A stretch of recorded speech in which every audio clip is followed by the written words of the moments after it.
আমরা হাজারো রক্তের বিনিময়ে এই দেশটা আবারও স্বাধীন করেছি, কিন্তু আমাদের রক্ত না ঝরতে পারে, কিন্তু আমাদের জাতি ভাইয়ের তো রক্ত ঝরেছে, ঠিক কিনা জোরে বলেন? এই রক্ত ঝরে এই দেশটা আবারও স্বাধীন করা হয়েছে নাস্তিক মুরতাদদের কথা শোনার জন্য নয়। বলেন, নাস্তিক মুরতাদদের কথা শোনার জন্য আজকের এই দেশটা স্বাধীন করা হয় নাই। একজন বলবে যে বিসমিল্লাহ রাখবো না, বিসমিল্লাহ কেটে দিতে হবে। একজন বলবে যে আল্লাহ নবীকে আমাকে ভালো লাগে না। একজন বলবে যে জাকাত ভালো নয়, তার থেকে চাঁদাবাজি ভালো। এই কথা শোনার জন্য কি আমরা এই দেশটা আবার রক্ত দিয়ে স্বাধীন করেছি? জোরে বলেন। বিএনপির সাবেক এমপি, নাম নিলাম না, তিনি মুখ দিয়ে উচ্চারণ করে ফেলছে যে জাকাতের চেয়ে চাঁদাবাজি বেটার। নাউজুবিল্লাহ বাড়ি গিয়ে বলিয়েন, জোরে বলেন নাউজুবিল্লাহ। জাকাতের চেয়ে চাঁদাবাজি বেটার, জাকাতের চেয়ে চাঁদাবাজি ভালো। এ কথা বলার পরে তার ঈমান আছে না গেছে? জোরে বলেন তো।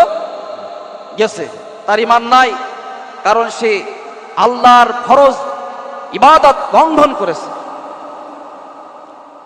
5টা স্তম্ভের ভিতরে একটা স্তম্ভ, একটা ভিত্তি হলো জাকাত।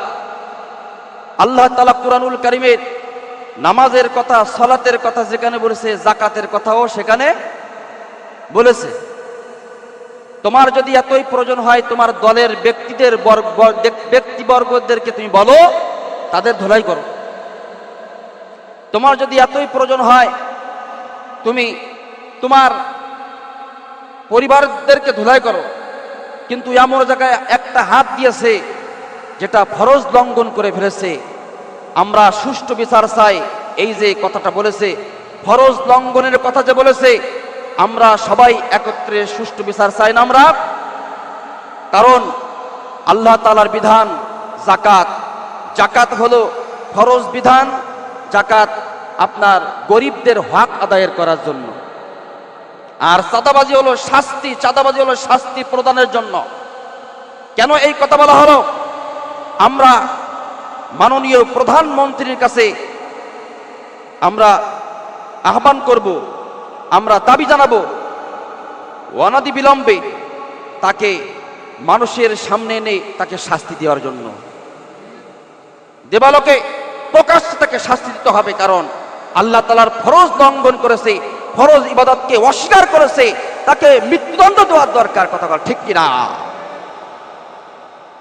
এত বড় সাহস যে বাংলাদেশটা শাহজালালের পণ্যভূমি, যে মাটি হলো শাহপরানের পণ্যভূমি, যে মাটি হলো ইসলামের ঘাঁটি, সেই বাংলাদেশের মাটি, সেই পণ্যভূমিতে, সেই পবিত্র মাটিতে দাঁড়িয়ে দাঁড়িয়ে এই নাস্তিক্যবাদের কথা বলবা, বাংলার তৌহিদি জনতা তোমাদেরকে ছাড় দিবে না। কথা বলে ঠিক কিনা? এই জন্য তাকে আইনের আওতা আনতে হবে। কথা বলেন ঠিক কিনা? আমরা এটা সরকারকে জানাইছি, এটা মিডিয়া যাবে, আমার কথা না হোক, শুনতে পাক বা না পাক, বড় বড় উলামা ইকরাম, ছাত্র শিবিরা তারা মাঠে নেমে গেছে অলরেডি, তাদের কথা তো শুনতে পাবে, ঠিক কিনা জোরে বলে?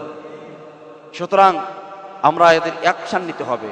অ্যাকশন না নিলে কিন্তু পরক্ষণে আরো একজন নাস্তিক আরো বড় বড় কথা বলবে। কথা বলেন ঠিক কিনা? আল্লাহ তাআলা সবাইকে হিদায়াতের বাতি দান করে, বলেন আমিন।